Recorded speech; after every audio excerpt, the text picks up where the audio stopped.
আসসালামু আলাইকুম। আশা করি আপনারা সবাই ভালো আছেন। তো আজকে শুক্রবার। তো আমি এখন নামাজ পড়ে এসে খাওয়া দাওয়া করলাম। খাওয়া দাওয়া শেষ করে আমি একটু বললাম যে না, একটু দোলাবাড়ির দিকে যাই, একটু ঘোরাফেরা করি, ঠিক আছে। তো আমাদের এখানে ঘোরাফেরার জায়গা অবশ্য ভালো, দোলার মাঝে আসলেই মন ভালো হয়ে যায়, ঠিক আছে। আমার আবার জুতার ফিতাটাও ছিঁড়ে গেল, এখন জুতার ফিতা, তাহলে এখন কি হবে? হ্যাঁ, আমার জুতার ফিতাটা এখন ছিঁড়ে গেছে, আমি হাঁটতে পারতেছি না, ঠিক আছে। ফিতাটা লাগাই নিতে হবে। তো আমি এখানে আসলাম একবার ধুলাবালির মাঝে একবারে ঘোরাফেরা করার জন্য। পরিবেশটা কিন্তু চারিদিকে খুবই সুন্দর দেখা যাচ্ছে, ঠিক আছে। কিন্তু আমি একটা বিষয় এখানে শেয়ার করতে আসলাম, সেটা হলো মানুষ অত্যাচার করে, দেখেন কিভাবে। মানে আমাদের একটা কল আছে, ঠিক আছে। কলটা সকালে সবাই রান্না বান্না করছে, খাইছে, ঠিক আছে, সবাই ঠিক আছে।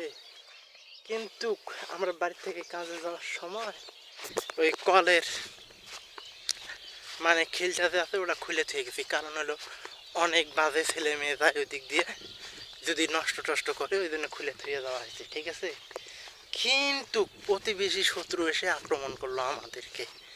যেমন আক্রমণ, সেটা হলো যে তাদের বাথরুমে আমরা একটু যাই, অবশ্য টাকা দিয়েই যাই, টাকাও নেয়, কিন্তু বাথরুম যে করি আমরা তাদেরকে টাকা দিই, ঠিক আছে।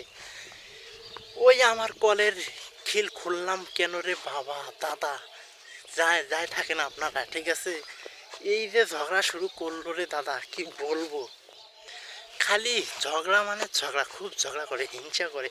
পানির এটা খালি মানে হইলে পানি নিতে পারলো না কেন এক বেলা, তাই এইটা নিয়ে যে কি ঝগড়া করলো রে দাদা, আমি কি বলবো। মানুষ দেখি আমাদের উপরে অনেক হিংসা করে, হিংসা কর ছাড়া মানুষ ছাড়া আর কি বলবো, অনেক হিংসা করে আমাদের উপরে, ঠিক আছে।